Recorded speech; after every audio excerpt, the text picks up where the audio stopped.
Fáilte agus Steve Galer. Steve, good on webinar and show anocht. Good evening, everybody, and you're all very, very welcome to this evening's webinar.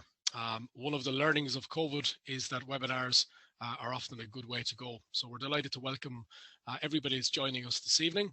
I'd like to introduce Miss Emer Glancy. Emer Glancy is the anti-bullying coordinator at Ennis Community College in Gaelcholáiste an Clár. This evening, this webinar would look at the anti-bullying procedures that are in place in our school and across our school. You will note that our procedures have got a two-strand process. The first strand is raising awareness of the issues around bullying and the procedures that are in place. And the second strand deals with the responses when bullying is identified. This webinar follows a meeting which we've had with all students over the course of this morning. So all students were met in their year groups by both myself and Miss Glancy, and hopefully some of your sons and daughters have mentioned that at home this evening. I'd also like to draw your attention to the school's Dignity Charter, which is located on our website, and our anti-bullying policy is also available to you under the policies section on our website. So this evening's presentation will take approximately 30 minutes. If there is any questions you would like to ask, and we do have available time at the end, we're very happy to answer those. You can use the Q&A facility, which is located at the bottom of your screen, if you would like to submit any questions. And as I say, if we do have time at the end, we'd be happy to answer some of those. So without further ado, I'd like to introduce and to hand over to my colleague, Ms. Emer Glancy. Hello, everybody. As Mr. O'Donoghue said, my name is Emer Glancy. I'm the anti-bullying coordinator in Ennis Community College in Gaelcholáiste an Clár. I work with a team of 15 teachers on our anti-bullying policy and procedures. So what is bullying? Bullying is hard. It is hurtful, aggressive, repeated, and it is deliberate. We have a proactive approach to preventing and dealing with bullying in Ennis Community College and Gaelcholáiste an Clár, where we help both the target of incivility and bullying, and we also help the students who carry it out. We can all say mean things sometimes or act in ways that we know we probably shouldn't have towards others, but it is when it becomes especially hurtful and repeated that it can turn into something much more serious. We don't want anyone to be unhappy in our school community. We want everyone to be able to learn in a safe and supportive environment. All bullying behaviour has four things in common, and these enable us to clearly identify it. It is any behaviour that is hard, hurtful, aggressive, repeated, and deliberate. This could include unwelcome glances, sniggering or name-calling, slagging or teasing about characteristics or background or family, spreading rumours about someone, abusive telephone calls or text messages, putting unwelcome messages or pictures on internet sites. It could include isolation or exclusion from group activity, intimidation, verbal or through body language. It could include physical aggression, like pushing, tripping, hitting, or punching. It can include damage to property or taking property, extortion of money or property. If any of these happens repeatedly to your child, whatever else you might call it, he or she has been bullied. Things that may indicate bullying are anxiety about travelling to and from school, unwillingness to go to school, refusal to attend or mitching, deterioration in motivation or concentration or work rate, educational performance, or all of these. Changes in mood, perhaps loss of confidence, growing shyness or withdrawal. Unexplained changes in behaviour, stammering or displays of anger, aggressive behaviour, perhaps towards siblings, or out of character comments. Pattern of physical illness, maybe stomach or bowel disorders, loss of appetite, vomiting, loss of sleep, or possibly nightmares. Perhaps possessions are missing or damaged. You might find unusual requests for lunch money. He might notice unexplained bruising, cuts or other injury, or damaged clothing. There may be a reluctance or a refusal to say what is troubling her or him. Any parent who thinks any of these apply to your child should not presume it is just a stage he or she is at. It may be more than that. Bullied students feel hurt, humiliated and isolated and find it hard to understand what is really happening to them or why. Responding with punishment, anger and threats can make matters worse. If your child is being bullied, you may wish to have the perpetrator punished, but this is counterproductive. Students tend to take the side of students against any adult who threatens or resorts to punishment, even for bullying. Punishment makes reporting of bullying by observers less likely. It leads to the no ratting culture so common in schools. Punishment can lead to a further negative backlash for the targeted students, either from the original bullying students or from peers. Punishment can simply lead to a change in the kind of bullying or the location of the bullying. It can lead to a change in the targeted student, so the bullying continues and efforts to bring it to an end fail. A different approach is needed. Anti-bullying procedures for primary and post-primary schools 2013, under the heading Key Principles of Best Practice, states, effective practice includes prevention and awareness raising measures across all aspects of bullying. School authorities must ensure that the school has clear procedures for investigating and dealing with bullying. The school's procedures must be consistent with the following approach. The primary aim for the relevant teacher in investigating and dealing with bullying is to resolve any issues and to restore, as far as practicable, the relationships of the parties involved, rather than to apportion blame. All schools must now adopt an approach to bullying that is fully compatible with these key principles.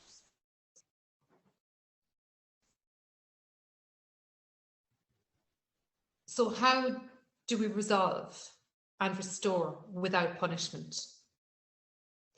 We explain to pupils that children sometimes bully others without thinking or without realising the harm that they are doing.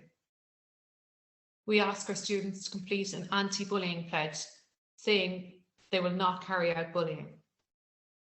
We tell them that if they know of any children in their class or any other class who are doing this, that we need to talk to them and ask them to stop.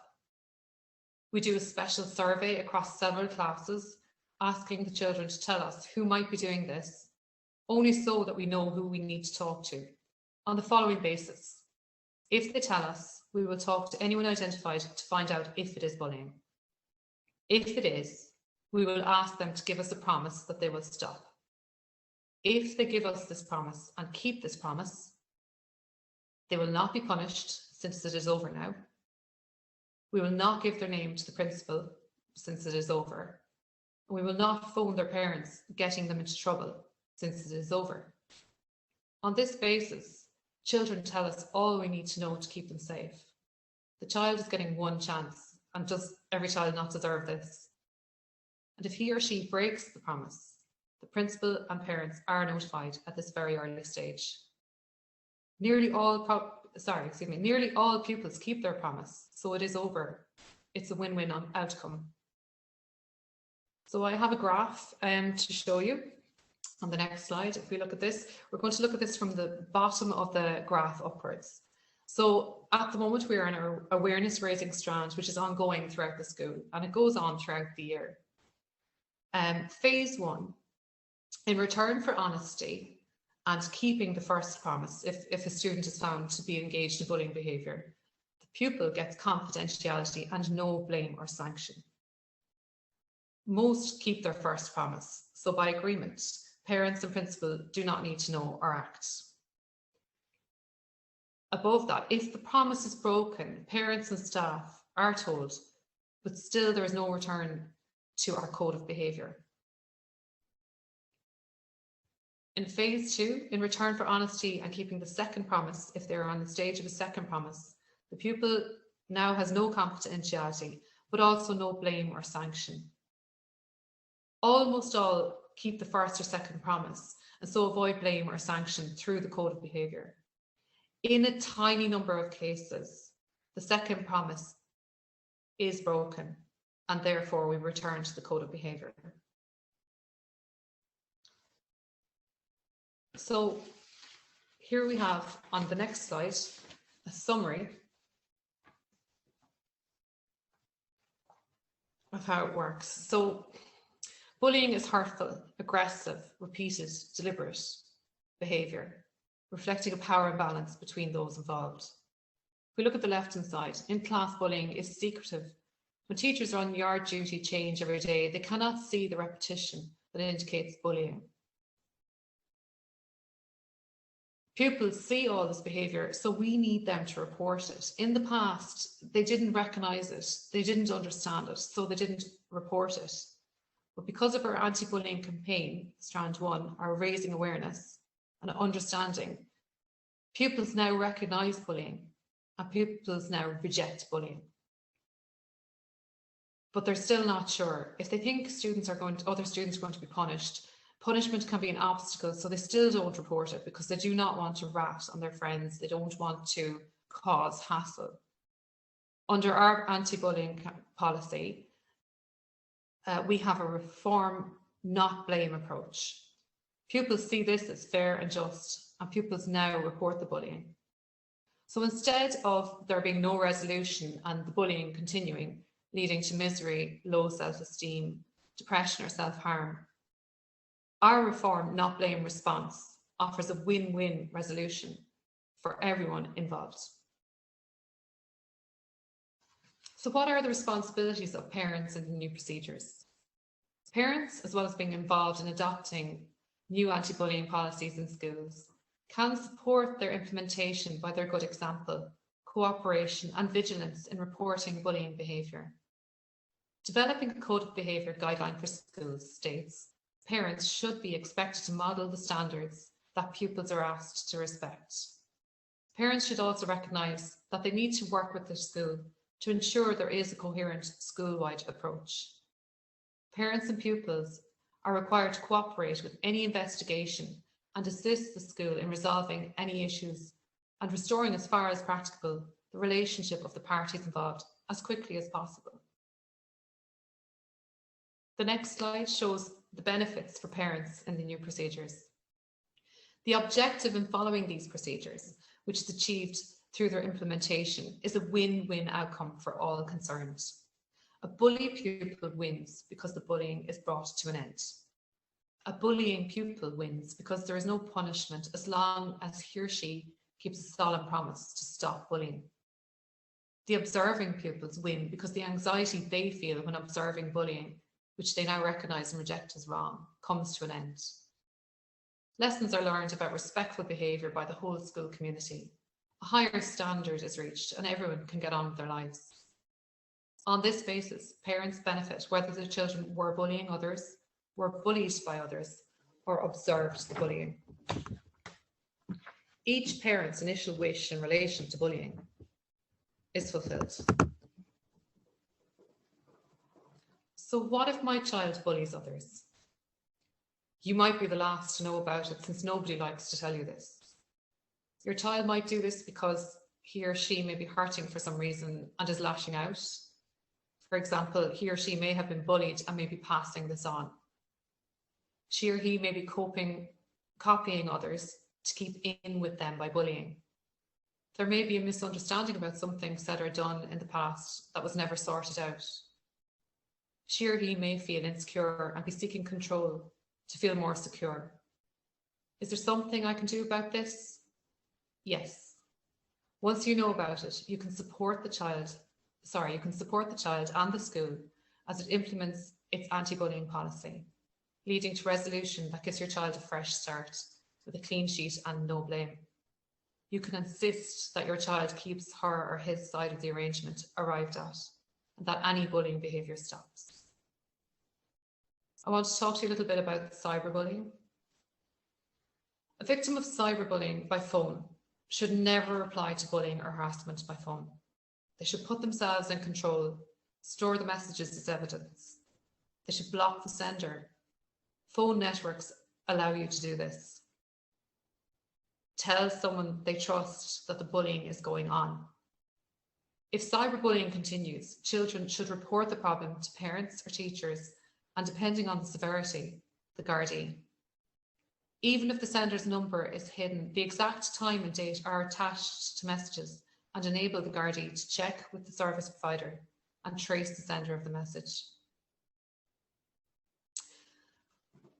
A victim of cyberbullying online should never reply to online bullying or harassment.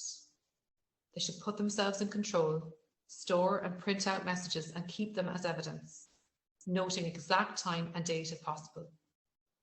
They should block communication with the cyberbullying person by email, by adding her or him to their blocked list, and on social networking sites, for example, Facebook, by reporting the bullying to the site administrators, and by changing their privacy settings to exclude her or him.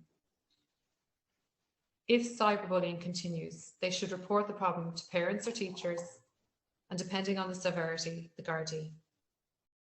It is worth noting that the digital age of consent in Ireland is 16, and therefore companies must get parental consent before they start to collect or use the data of anyone under the age of 16 in Ireland. I hope that was clear and comprehensive overview of our anti-bullying policy in Ennis Community College and Gael Colachta and Clara. I'm now going to hand you back to our principal, Mr. Brian O'Donoghue.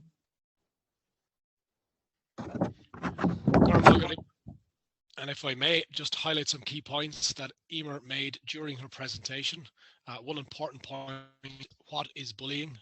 Your son and daughter would have attended assemblies this morning, and as Emer has outlined this evening, we have defined bullying as hard. It is hurtful, aggressive, repeated, and deliberate. I'd like to just look at the A and the R, if I may, and just to clarify what the word aggressive means.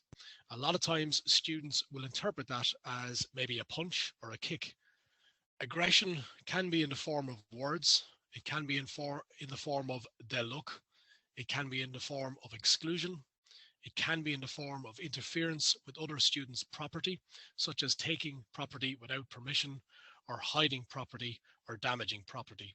All of those things are aggressive in nature, and they fall under the definition of bullying being hard. The repetitive piece is important to note for online bullying, for example, through social networking sites and apps. We're all familiar with Snapchat and TikTok, etc.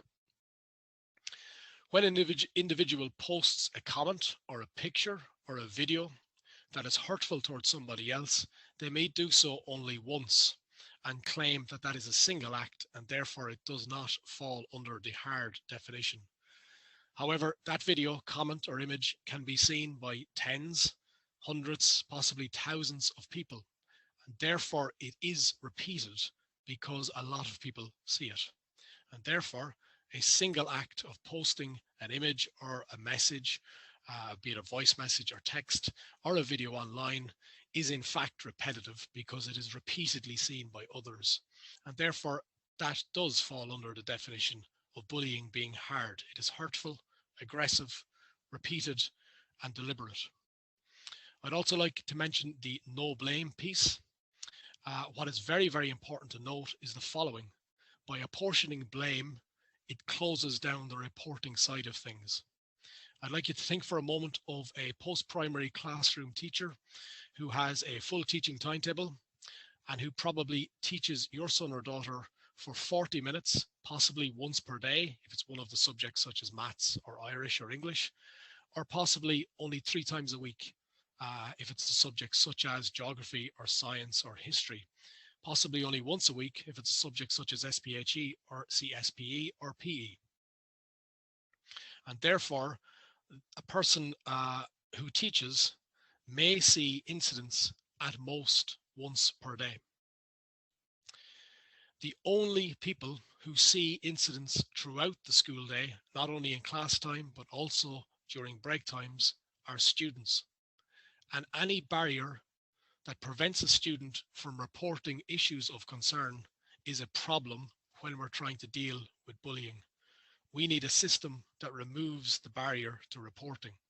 And that is the purpose of the no blame piece. it removes a barrier to reporting. In fact, when students report, they are getting other students out of trouble because it is basically an education piece. Students who are behaving in ways that are of concern are met and discussed. They're encouraged to reflect on their behavior and supported around that piece.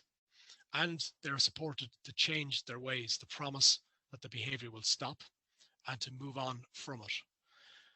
As Emer has said, that is a win-win because the bullying behavior has stopped, but also the individual who's engaged in this behavior is helped to change and to see the errors of their ways and get themselves out of trouble. We know that the outcomes of bullying are negative for the targeted student, but also for the perpetrating student. Those students tend to become more isolated as they become older and move up through schools and beyond. So the school has a responsibility to address this behaviour with students. This evening, as part of Strand 1 of our anti-bullying procedures, raising awareness, this morning's assembly with your sons and daughters also formed part of that, and that is an ongoing piece of work that will be maintained right throughout the course of the school year. The Strand 2 part, Emer has outlined it really, really well, details how we respond to incidents of bullying.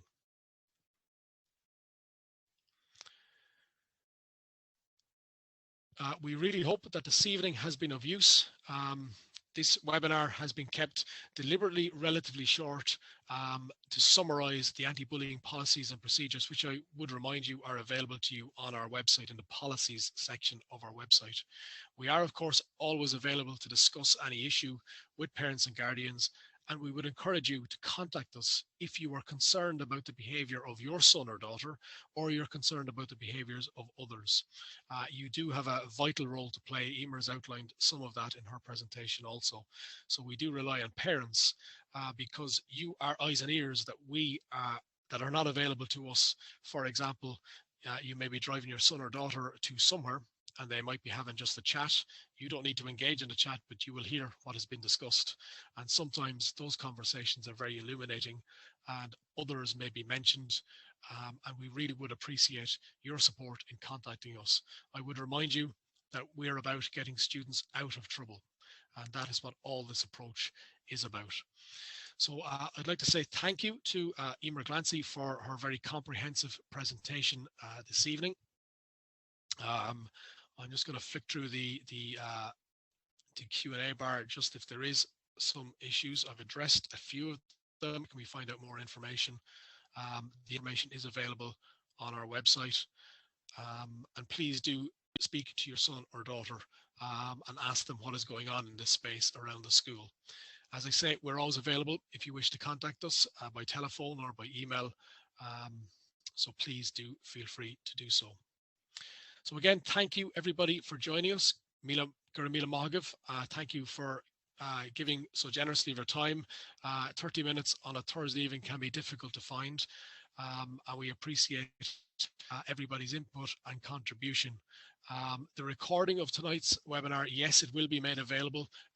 We'll do a little bit of editing just to splice out the start where nothing was happening, and we'll tidy that up piece. So that will be sent out to you, and I'll send a link by email to you at some stage tomorrow or over the weekend.